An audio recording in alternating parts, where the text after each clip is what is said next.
Hello friends, मैं विकास आप सभी को स्वागत करता हूं अपना YouTube channel English academy zone में। आज मैं इस वीडियो में बिहार बोर्ड द्वारा इंटरमीडिएट एग्जामिनेशन 2020 में पूछा गया इंग्लिश पेपर को डिटेल में सोल्व करेंगे। आप सभी कमेंट बॉक्स में कमेंट कीजिएगा कि आपका कितना मार्क्स आ रहा है। तो चलिए स्टार्ट करते हैं। तो सबसे पहला क्वेश्चन है, we dash rain in India in all season. इस सेंटेंस में देखिए हम फैक्ट या यूनिवर्सल ट्रूथ की बात कर रहे हैं। ठीक है, इस सेंटेंस में एक फैक्ट या यूनिवर्सल ट्रूथ की बात किया जा रहा है और फैक्ट और यूनिवर्सल ट्रूथ के लिए हम प्रेजेंट इंडेफिनिट टेंस का प्रयोग करते हैं। अब देखते हैं किस ऑप्शन में प्रेजेंट इंडेफिनिट का वर्ब है। देखिए ऑप्शन सी में दिया गया है गेटिंग। ठीक है, ये गलत हो गया क्योंकि ये प्रेजेंट इंडेफिनिट टेंस की वर्ब नहीं है। ऑप्शन डी में दिया गया है गॉट। गॉट V2 है और इसका प्रयोग हम पास्ट इंडेफिनिट टेंस में करते हैं। ऑप्शन बी में दिया गया है गेट्स। ये क्या, ये प्रेजेंट इंडेफिनिट टेंस का वर्ब है, लेकिन इसका यूज तब करते हैं जब सब्जेक्ट क्या हो, सिंगुलर। सब्जेक्ट क्या हो, सिंगुलर। ऑप्शन ए में देखिए गेट दिया गया है। गेट क्या है, वर्ब की फर्स्ट फॉर्म है और फर्स्ट फॉर्म का प्रयोग कब करते हैं प्रेजेंट इंडेफिनिट में, जब सब्जेक्ट प्लूरल हो, जो कि बी यहाँ दिया गया है। दिस सेंटेंस का करेक्ट आंसर हो जाएगा option A. Option A is the correct answer. अब चलते हैं क्वेश्चन नंबर 2 पे। क्वेश्चन नंबर 2 में दिया गया है चूज द करेक्ट सेंटेंस। इस सेंटेंस में देखिए एक वर्ड लिखा हुआ है अपोज, जो कि वर्ब है। अपोज। अपोज एक ट्रांजिटिव वर्ब होता है। एक ट्रांजिटिव वर्ब होता है और ट्रांजिटिव वर्ब हमेशा अपने साथ अपना ऑब्जेक्ट लेता है। और ऑप्शन ए में देखिए, तो ऑप्शन ए में देखिए अपोज एक वर्ब है। ठीक है, इसके बाद अगेन क्या लिखा गया है, प्रीपोजिशन। लेकिन यहाँ पे हमें अपोज के बाद इसका ऑब्जेक्ट आना चाहिए, ना कि प्रीपोजिशन। तो ऑप्शन ए गलत हो गया। ऑप्शन बी में देखिए, ऑप्शन बी में दिया गया है अपोज। अपोज के बाद क्या दिया गया, अस, इसका ऑब्जेक्ट है। लेकिन इस सेंटेंस में देखिए अगेंस्ट क्या है, एक प्रीपोजिशन है और प्रीपोजिशन को बिना ऑब्जेक्ट के नहीं लिख सकते हैं। मतलब प्रीपोजिशन को हम ऑब्जेक्ट के साथ ही लिख सकते हैं। तो ये सेंटेंस भी क्या हो गया, गलत हो गया। ऑप्शन सी में देखिए ही सब्जेक्ट है, अपोज क्या है, मेन वर्ब है और अस क्या है, इसका ऑब्जेक्ट है। तो इस सेंटेंस का करेक्ट आंसर हो जाएगा option C. Option C is the correct answer. अब चलते हैं क्वेश्चन नंबर 3 पे। तो क्वेश्चन नंबर 3 में दिया गया है I went out to dash my friend. देखिए इस सेंटेंस में जो ऑप्शन दिया गया इस सेंटेंस का, ए में दिया गया है सी ऑफ। सी ऑफ का मतलब होता है विदा करना या विदा लेना। ठीक। सेट फोर्थ का मतलब होता है यात्रा या आरंभ करना या प्रस्थान करना। ठीक। सेट असाइड का मतलब होता है किसी चीज़ को रद्द कर देना। सेट अबाउट का मतलब होता है किसी चीज़ को ढूंढना या खोजना। तो इस सेंटेंस का करेक्ट आंसर हो जाएगा option A. Option A is the correct answer. अब चलते हैं क्वेश्चन नंबर 4 पे। तो क्वेश्चन नंबर 4 में दिया गया है it was kind dash you to help me. तो इस सेंटेंस का करेक्ट आंसर हो जाएगा option D. Option D is correct answer. अब चलते हैं क्वेश्चन नंबर 5 पे। तो क्वेश्चन नंबर 5 में दिया गया है आई विश। अब देखिए सेंटेंस जो दिया गया क्वेश्चन नंबर 5 जो है ये रिलेटेड है, ये related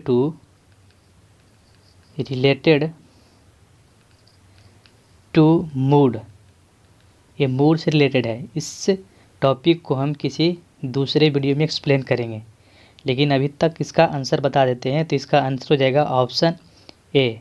option A is the correct answer of this sentence. इस सेंटेंस का करेक्ट आंसर ऑप्शन ए हो जाएगा, जो कि वुड है। अब चलते हैं क्वेश्चन नंबर 5 पे। तो क्वेश्चन नंबर 5 में दिया गया है I have to teach English. देखिए इस सेंटेंस में ये क्या दिया गया है, एक्टिव है, एक्टिव सेंटेंस है। इसे हमें पैसिव में चेंज करना है। तो एक्टिव से पैसिव में चेंज करना या पैसिव से एक्टिव में चेंज करना, करने के लिए हमें दो बात का ध्यान रखना है कि एक्टिव से पैसिव चेंज करने में मीनिंग चेंज नहीं होता है या टेंस चेंज नहीं होता है। टेंस और मीनिंग दोनों चेंज नहीं होता है। अब देखिए इसमें टेंस और मीनिंग चेंज नहीं होना चाहिए। तो देखिए इसमें ऑप्शन ए में दिया गया है English has to be taught by me. अब देखिए इंग्लिश क्या है बन जाएगा, इसका सब्जेक्ट बन जाएगा। इंग्लिश क्या है, सिंगुलर है, तो वर्ब भी क्या आएगा, सिंगुलर। और हमें जो पैसिव बनाना है वो किसका बनाना है, टू प्लस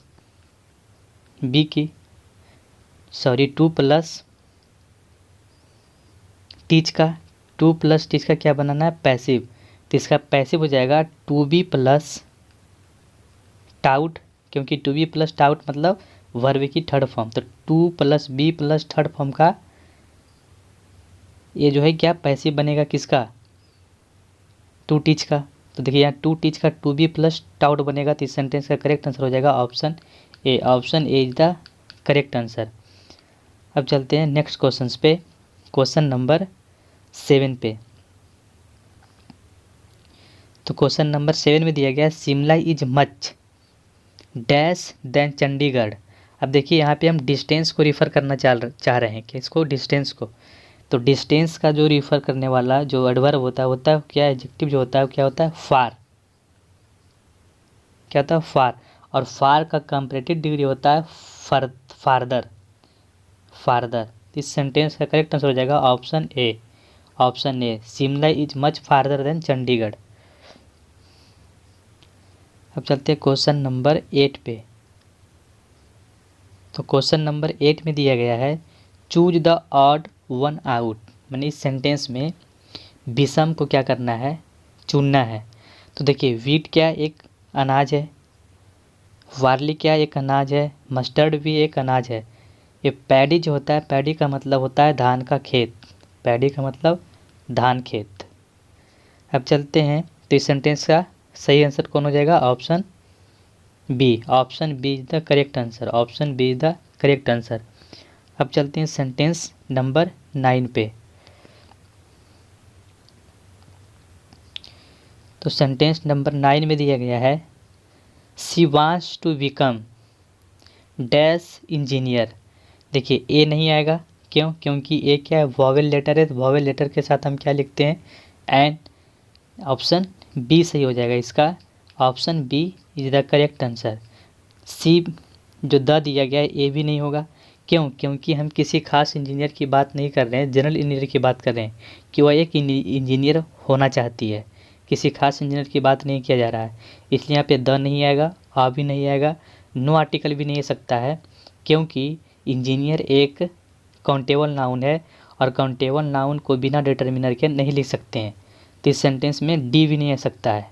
तो सही आंसर हो जाएगा option B. Option B is the correct answer. अब चलते हैं क्वेश्चन नंबर 10 पे। क्वेश्चन नंबर 10 में दिया गया है Christopher Columbus set out to discover new dash. इस सेंटेंस का करेक्ट आंसर हो जाएगा country. Option A is the correct answer. अब चलते हैं क्वेश्चन नंबर 11 पे। क्वेश्चन नंबर 11 में दिया गया है I dash taken my camera. अब देखिए यहाँ पे जो सब्जेक्ट दिया गया आई क्या है, आई क्या है, आई के साथ क्या लगाते हैं, हैव या एम लगाते हैं।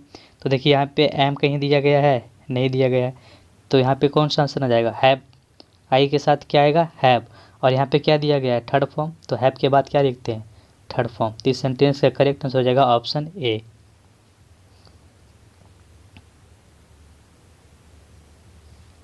Question number 12 he is bent dash ruining himself. इस सेंटेंस का करेक्ट आंसर हो जाएगा ऑप्शन डी। वेंट ऑन होता है, वेंट ऑन। सेंटेंस का correct answer option D. Question number 13 में दिया गया है चूज द करेक्ट सेंटेंस। तो इस सेंटेंस का सही, इस क्वेश्चन का सही आंसर हो जाएगा option C. Option C is the correct answer. Option C. अब चलते हैं क्वेश्चन नंबर 14 पे। क्वेश्चन नंबर 14 में दिया गया है my finger were injured and so my sister had to write the note me, had to write the note me. तो इस सेंटेंस का करेक्ट आंसर हो जाएगा ऑप्शन डी, ऑप्शन डी 4। अब चलते हैं क्वेश्चन नंबर 15 पे। 50 में दिया गया है for me breakfast is dash best meal of the day. देखिए वेस्ट क्या एक सुपरलेटिव डिग्री है, सुपरलेटिव डिग्री का एडजेक्टिव है और इसके साथ किसका प्रयोग करते हैं, द का। तो इस सेंटेंस का करेक्ट आंसर हो जाएगा option C, option C is the correct answer. अब चलते हैं क्वेश्चन नंबर 16 पे। इसमें दिया गया है choose the correctly spelled word. तो इस सेंटेंस का सही आंसर हो जाएगा chocolate, chocolate, CHOCOLATE, chocolate, option A सही होगा इसका। अब चलते हैं क्वेश्चन नंबर 17 पे। तो 70 में दिया गया all his friend laughed at him. देखिए इस सेंटेंस में जो एक क्वेश्चन दिया गया है 17, इस क्वेश्चन का कोई भी ऑप्शन सही नहीं है। मेरे हिसाब से कोई भी ऑप्शन सही नहीं है, क्योंकि देखिए इसको जब हम पैसिव में चेंज करेंगे तो टेंस भी चेंज नहीं होना चाहिए और मीनिंग भी चेंज नहीं होना चाहिए। लेकिन जितना ऑप्शन दिया गया है, जो ऑप्शन दिया गया है उसका मीनिंग कुछ और है और जो सेंटेंस में एक्टिव फॉर्म दिया गया है उसका मीनिंग कुछ और है। ठीक है, तो इस सेंटेंस का कोई भी ऑप्शन सही नहीं है, सभी गलत है। लेकिन अगर बनाना चाहते हैं तो सही ऑप्शन हो सकता है इसका। ऐसे बोर्ड भी इस क्वेश्चन को ये मानेगा, इस सेंटेंस का करेक्ट आंसर हो जाएगा option number D, option number D board के अनुसार होगा। तो इस सेंटेंस का करेक्ट आंसर हो जाएगा ऑप्शन डी। अब चलते हैं क्वेश्चन नंबर 18 पे। 18 में दिया गया है a day of rest is. A day of rest is का मतलब होता है छुट्टी का दिन, मतलब वीक में जो छुट्टी का दिन होता है उसी को क्या बोलते हैं, अ डे ऑफ रेस्ट। तो इस सेंटेंस का करेक्ट आंसर हो जाएगा option A holiday, holiday, holiday is the correct answer of this sentence. अब चलते हैं क्वेश्चन नंबर 19 पे। क्वेश्चन नंबर 19 में दिया गया है give one word substitution for a man whose wife is dead.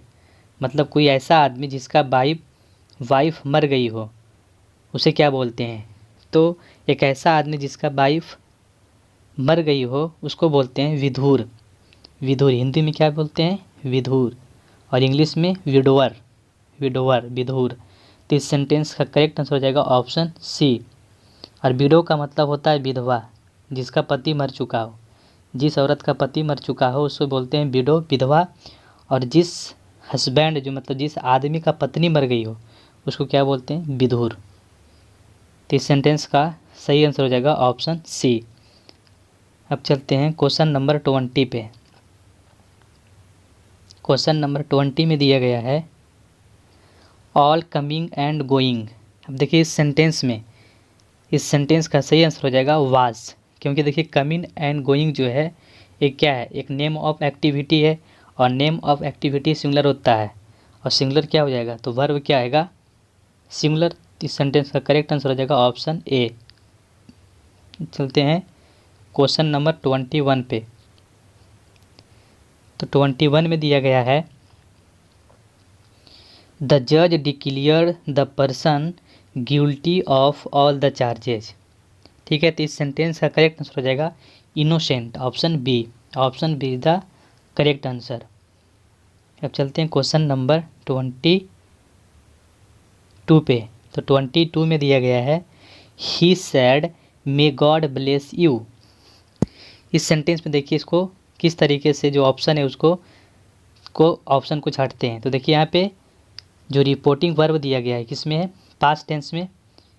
तो हमें क्या करना है, चेंजिंग करना पड़ेगा किस में, रिपोर्टेड में चेंजिंग आएगा। तो चेंजिंग देखिए क्या आएगा कि देखिए यहाँ पे मे है तो मे का सबसे पहले क्या चेंज आएगा, माइट हो जाएगा।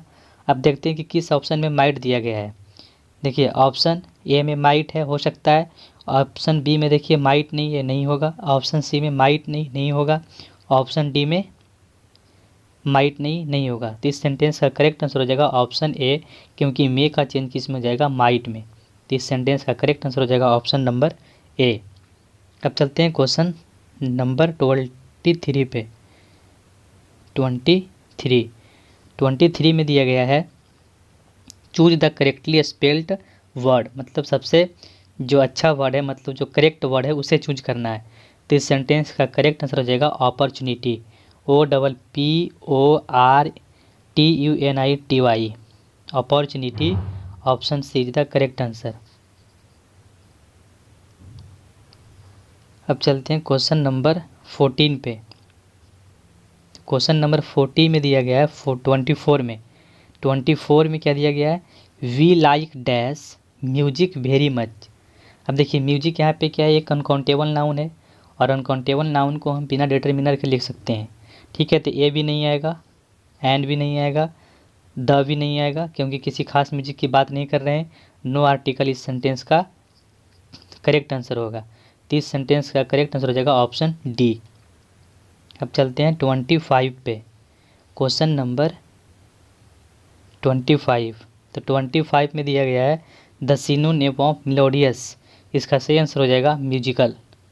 क्या हो जाएगा, म्यूजिकल, सिनोनिम है। अब चलते हैं क्वेश्चन नंबर 26 पे। तो 26 में दिया गया है let this be done by me. अब देखिए इसका किस में चेंज करना है, पैसिव, एक्टिव में चेंज करना है। पैसिव दिया है, एक्टिव बनाना है। तो इस सेंटेंस का करेक्ट आंसर हो जाएगा option C. Option C is the correct answer, क्योंकि देखिए लेट है, लेट से शुरू होगा वर्ब, और उसके बाद क्या आएगा, ऑब्जेक्ट आएगा, उसके बाद वर्ब, उसके बाद क्या आएगा, उसका ऑब्जेक्ट आएगा। तो इस सेंटेंस का करेक्ट आंसर हो जाएगा ऑप्शन सी। अब चलते हैं क्वेश्चन नंबर 27 पे। तो 27 में दिया गया है the antonym of modern. Antonym of modern का आंसर हो जाएगा ancient. Option A is the correct answer. अब चलते हैं क्वेश्चन नंबर 28 पे।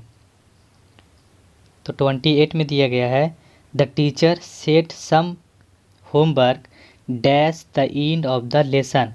अब देखिए एंड ऑफ द लेसन जो एक पॉइंट है, ठीक है, क्या एक पॉइंट है, और पॉइंट के लिए हम प्रीपोजिशन अबाउट का प्रयोग भी नहीं करते हैं, इन का भी नहीं करते हैं, ऑफ का भी नहीं करते हैं, एट का प्रयोग करते हैं। तो इस सेंटेंस का करेक्ट आंसर हो जाएगा एट। अब चलते हैं क्वेश्चन नंबर 29 पे। तो 29 में दिया गया है we believe in immortality of the dash, इसमें क्या आएगा, सुल। ऑप्शन बी करेक्ट होगा इस सेंटेंस का। Option B is the correct answer. अब चलते हैं क्वेश्चन नंबर 30 पे। तो क्वेश्चन नंबर 30 में दिया गया है how dash do you want. इस सेंटेंस का करेक्ट आंसर हो जाएगा how much. Option A is the correct answer. अब चलते हैं क्वेश्चन नंबर 31 पे। 31 में दिया गया है चूज द करेक्ट सेंटेंस। अब देखिए इस सेंटेंस में क्या है, इट इज है,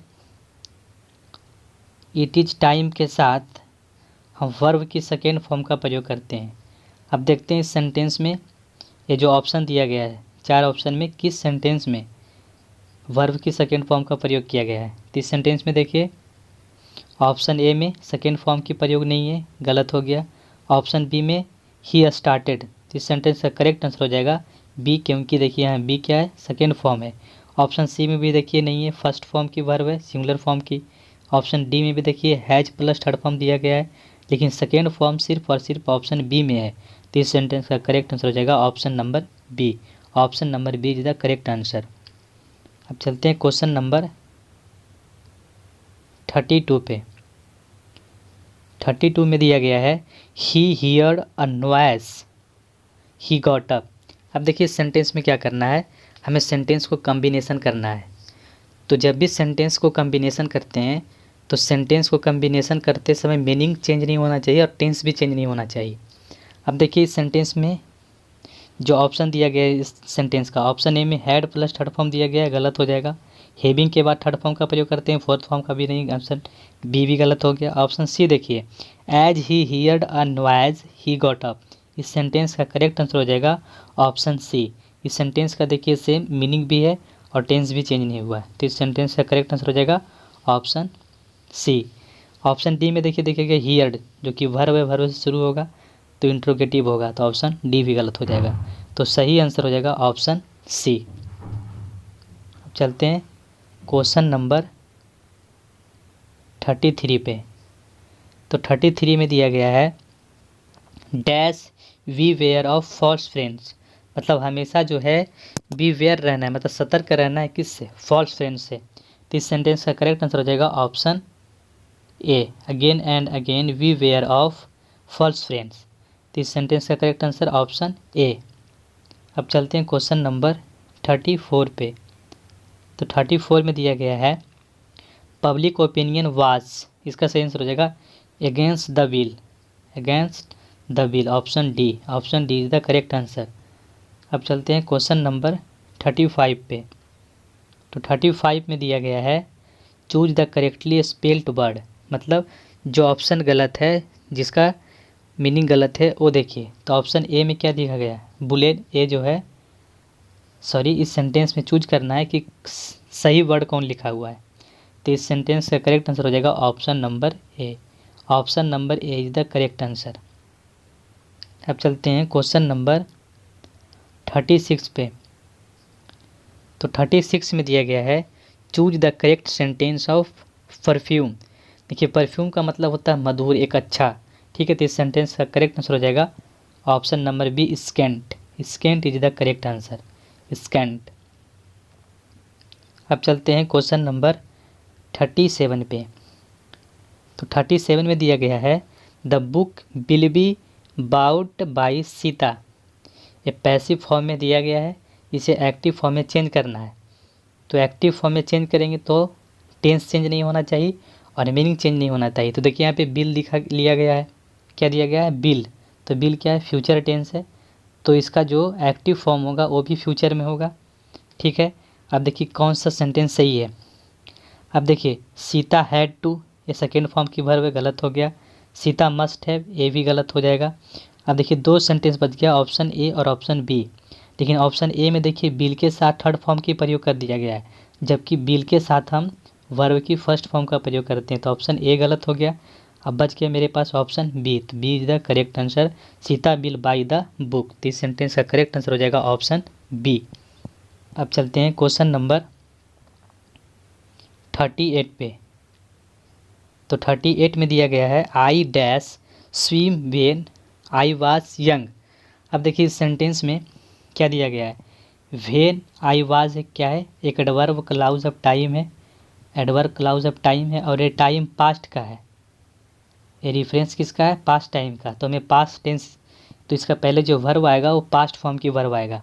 तो देखिए कुड नहीं हो सकता, मे नहीं हो सकता, दोनों किसका प्रेजेंट फॉर्म की है। अब बच गया मेरे पास कुड और माइट, तो इस सेंटेंस का सही आंसर हो जाएगा कुड, माइट नहीं हो जाएगा, माइट, क्योंकि माइट देखिए माइट का प्रयोग हम इसका प्रयोग किसी वीडियो में बताएंगे किसका प्रयोग कब करते हैं, पास्ट में। तो इस सेंटेंस का करेक्ट आंसर हो जाएगा option A, option A is the correct answer. अब चलते हैं क्वेश्चन नंबर 39 पे। तो 39 में दिया गया है Amar says that he dash English lesson every day. अब देखिए यहाँ किसका बात किया जा रहा है, एवरी डे। एवरी डे का मतलब परमानेंट एक्शन या रेगुलर एक्शन की बात किया जा रहा है। तो परमानेंट एक्टिविटी या रेगुलर एक्शंस के लिए हम प्रेजेंट इंडेफिनिट टेंस की प्रयोग करते हैं।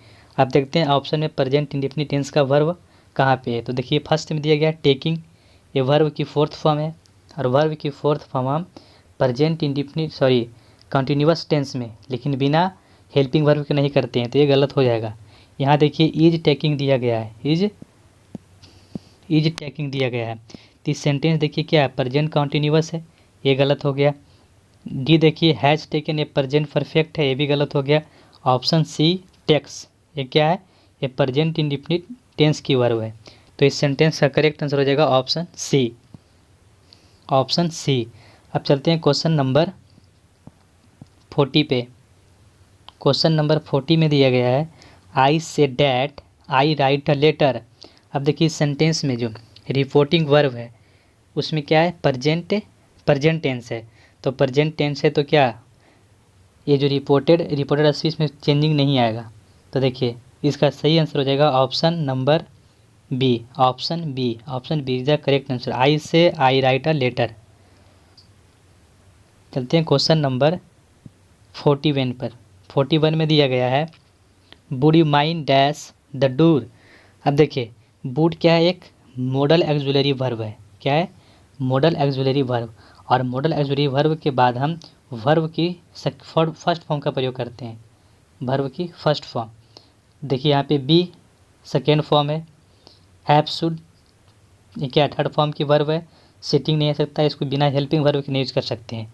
तो इस सेंटेंस का करेक्ट आंसर हो जाएगा ऑप्शन ए शुड, जो कि क्या है, एक फर्स्ट फॉर्म की वर्ब है। तो इस सेंटेंस की करेक्ट आंसर हो जाएगा ऑप्शन ए। अब चलते हैं क्वेश्चन नंबर 42 पे।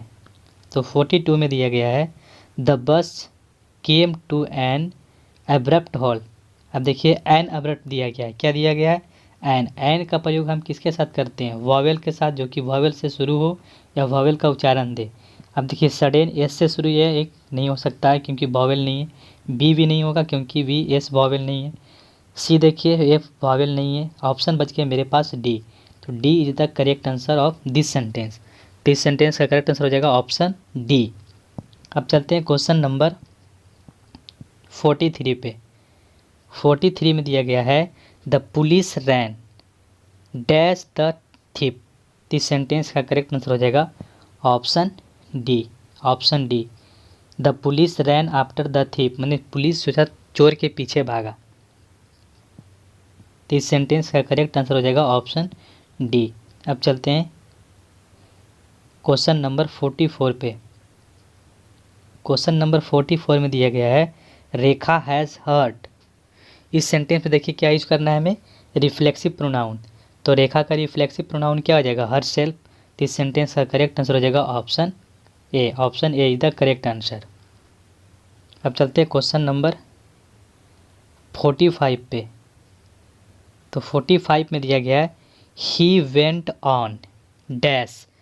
अब देखिए सेंटेंस में क्या है, ऑन दिया गया है। ऑन क्या है, प्रीपोजिशन, और प्रीपोजिशन के बाद हमेशा ऑब्जेक्ट लिखते हैं। हमेशा क्या लिखते हैं, उसका ऑब्जेक्ट। ऑब्जेक्ट क्या होता है, नाउन और प्रोनाउन। अब देखिए टॉक वर्ब नहीं आएगा, टू टॉक इन्फिनेटिव है, ठीक है, इन्फिनेटिव भी एक ऑब्जेक्ट हो सकता है, लेकिन इसके साथ देखिए प्रीपोजिशन लिखा हुआ है, तो ये टू टॉक नहीं आएगा। टेकिंग इसका सही आंसर हो जाएगा, क्योंकि टेकिंग क्या है, जिरंड है। टेकिंग क्या है, जिरंड है, और जिरंड काम करता है नाउन की तरीके से, और नाउन ही प्रीपोजिशन का ऑब्जेक्ट बनता है। तो इस सेंटेंस का करेक्ट आंसर हो जाएगा ऑप्शन सी। ऑप्शन डी में देखिए दिया गया टॉक्ड। टॉक्ड क्या है, ये सेकेंड फॉर्म की वर्ब है, ठीक है, ये भी नहीं आएगा, ये की वर्ब है, ये नाउन नहीं है, वर्ब है। तो इस सेंटेंस का करेक्ट आंसर हो जाएगा ऑप्शन सी। चलते हैं क्वेश्चन नंबर 46 पे। 46 में दिया गया है he does not go to market. अब देखिए सेंटेंस में हमें क्या बनाना है, क्वेश्चन टैग बनाना है। क्या, क्वेश्चन टैग। तो क्वेश्चन टैग बनाते समय ध्यान देना है कि यदि स्टेटमेंट निगेटिव हो तो क्वेश्चन टैग पॉजिटिव आएगा, यदि स्टेटमेंट पॉजिटिव हो तो क्वेश्चन टैग निगेटिव आएगा। अब देखिए जो स्टेटमेंट दिया गया है क्या है, निगेटिव है, तो क्वेश्चन टैग क्या है, पॉजिटिव आएगा। तो पॉजिटिव देखिए यहाँ पे बी दिया गया, डजंट निगेटिव नहीं आएगा, वुडंट भी नहीं आएगा। अब मेरे पास ऑप्शन बच गया ए और डी। अब देखिए ये भी बात ध्यान रखना है कि हेल्पिंग वर्ब जो आएगा वो स्टेटमेंट में दिए गए हेल्पिंग वर्ब के अनुसार क्वेश्चन टैग में आएगा। तो देखिए यहाँ पे डज है तो क्वेश्चन टैग में हेल्पिंग वर्ब क्या आएगा, डज। तो इस सेंटेंस का करेक्ट आंसर हो जाएगा option A. Option A is the correct answer. Option A is the correct answer. अब चलते हैं क्वेश्चन नंबर 47 पे। तो 47 में दिया गया है he dash to help me. He dash to help me. इस सेंटेंस का करेक्ट आंसर हो जाएगा रिफ्यूज्ड। रिफ्यूज्ड। यदि कोई हमसे कुछ कहता है करने के लिए, उसे मना करते हैं, तो उसका मीनिंग होता है रिफ्यूज्ड, ठीक है, रिफ्यूज। देखिए डिनाइड का मतलब होता है वंचित कर देना, किसी चीज़ से उसको वंचित कर देना, लेकिन रिफ्यूज का मतलब होता है कोई चीज़, कोई अगर कुछ कहे करने के लिए उसे हम मना कर दे, उसे बोलते हैं रिफ्यूज। तो इस सेंटेंस का करेक्ट आंसर हो जाएगा option C. Option C is correct answer. अब चलते हैं क्वेश्चन नंबर 48 पे। तो 48 में दिया गया है the cost of paper and printing. ठीक है, पेपर एंड प्रिंटिंग का जो कॉस्ट है, देखिए यहाँ पे पेपर एंड प्रिंटिंग जो है क्या है, पेपर एंड प्रिंटिंग जो है ये क्या है, एक प्रीपोजिशन का ऑब्जेक्ट है। ठीक है, इस सेंटेंस का जो सब्जेक्ट है वो है द कोस्ट, और द कोस्ट क्या है, सिंगुलर है, तो वर्ब भी क्या आएगा, सिंगुलर। यहाँ देखिए ऑफ प्रीपोजिशन है, प्रीपोजिशन के बाद पेपर एंड प्रिंटिंग लिखा गया है, तो ये क्या हो गया, ऑब्जेक्ट हो गया प्रीपोजिशन का, और जो प्रीपोजिशन का ऑब्जेक्ट बन जाता है वो सब सेंटेंस में सब्जेक्ट का काम नहीं करता है, तो सब्जेक्ट का काम नहीं करेगा। सब्जेक्ट है द कोस्ट जो कि क्या है, सिंगुलर है, तो वर्ब भी क्या आएगा, सिंगुलर। तो इस सेंटेंस का करेक्ट आंसर हो जाएगा option D. Option D is the correct answer. Option D is the correct answer.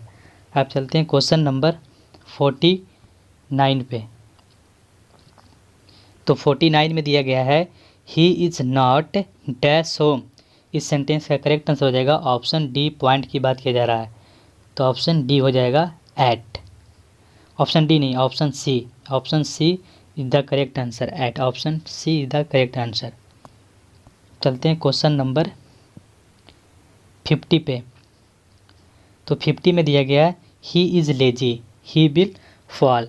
अब देखिए इस सेंटेंस में भी क्या करना है, कॉम्बिनेशन करना है। कॉम्बिनेशन करते समय मीनिंग चेंज नहीं होना चाहिए और टेंस भी चेंज नहीं होना चाहिए।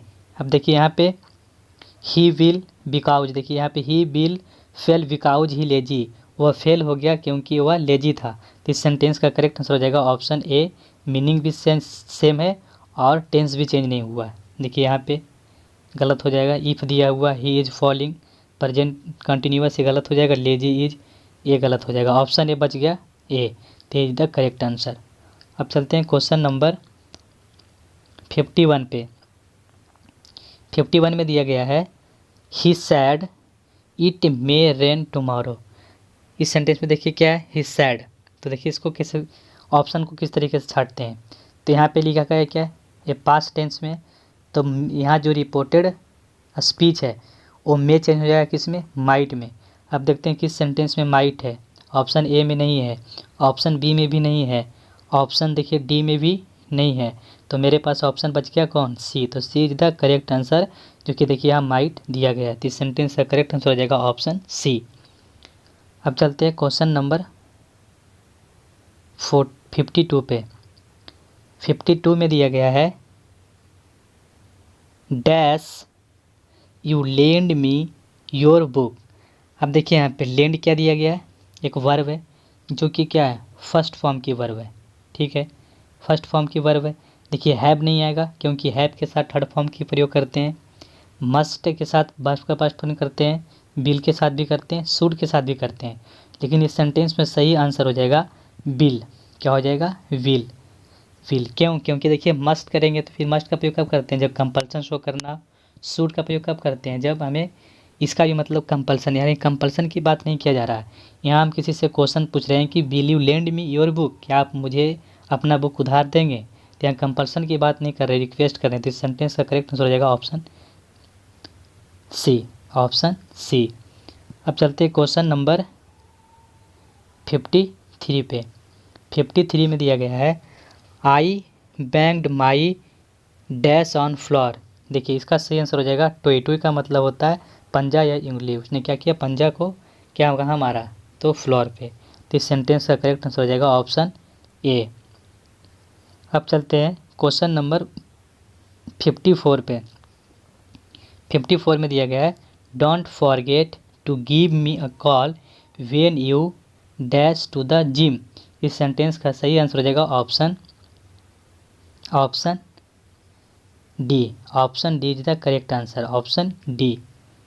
अब चलते हैं क्वेश्चन नंबर 55 पे। 55 में दिया गया है each child dash an ice cream. देखिए ईच चाइल्ड क्या है, एक सिंगुलर सब्जेक्ट है, तो वर्ब भी क्या आएगा, सिंगुलर। तो हैव देखिए प्लूरल वर्ब के साथ आता है, सच तो वर्ब होता ही नहीं है, आर नहीं आएगा, ऑप्शन बच गया ए। ये क्या है, सिंगुलर, क्योंकि सब्जेक्ट सिंगुलर तो वर्ब भी सिंगुलर। तो इस सेंटेंस का करेक्ट आंसर हो जाएगा option A. Option A is the correct answer. अब चलते हैं क्वेश्चन नंबर 56 पे। तो 56 में दिया गया है iron is most useful of all the metals. देखिए इस सेंटेंस को भी क्या करना है, choose the correct negative sentence. अब देखिए इसको मतलब क्या है कि हम जो सेंटेंस है उसको ट्रांसफॉर्म कर रहे हैं, तो सेंटेंस को ट्रांसफॉर्मेशन करते समय ध्यान देना है कि मीनिंग चेंज नहीं होना चाहिए। क्या है, मीनिंग चेंज नहीं होना चाहिए। लेकिन अब देखिए इस ऑप्शन में चलते हैं, तो ऑप्शन में दिया गया ए में iron is not useful of all metals.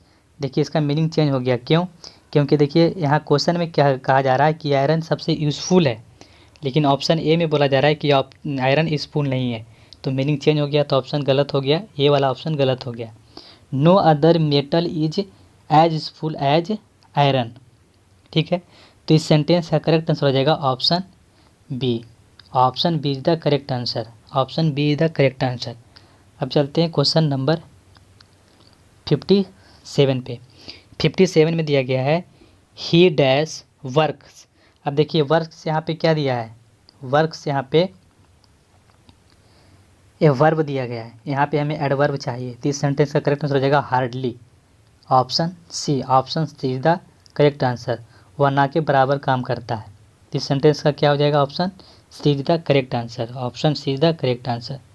अब चलते हैं क्वेश्चन नंबर 58 पे। तो 58 में दिया गया है choose the incorrect sentence. Incorrect sentence, तो इस सेंटेंस का जो इनकरेक्ट सेंटेंस है वो ऑप्शन ए है। बी भी सही है, सी भी सही है और डी भी सही है, तो इस सेंटेंस का करेक्ट आंसर हो जाएगा ऑप्शन नंबर ए। अब चलते हैं क्वेश्चन नंबर 49 पे। तो 49 में क्या दिया गया है, they dash him chairman. Him chairman, इस सेंटेंस को देखिए, दे डैश हिम चेयरमैन, इस सेंटेंस का करेक्ट आंसर हो जाएगा ऑप्शन बी इलेक्टेड। इलेक्टेड, देखिए बिल इलेक्टेड नहीं होगा, क्यों? क्योंकि ए पैसिव है, ए पैसिव है, और पैसिव में जो सब्जेक्ट होगा, ठीक है, वो डूअर नहीं, डूअर कोई और होगा। लेकिन इस सेंटेंस में डूअर दे है, क्यों? क्योंकि दे क्या कर रहा है, चेयरमैन को क्या कर रहा है, इलेक्ट कर रहा है, ना कि दे को इलेक्ट किया जा रहा है। तो इस सेंटेंस में दे जो है क्या है, डूअर होगा, तो डूअर होगा तो इसे हमें एक्टिव फॉर्म में लिखना पड़ेगा, और एक्टिव फॉर्म में लिखने के लिए हम डायरेक्ट यहाँ पे सेकेंड फॉर्म का प्रयोग करेंगे, तो सही आंसर हो जाएगा ऑप्शन बी।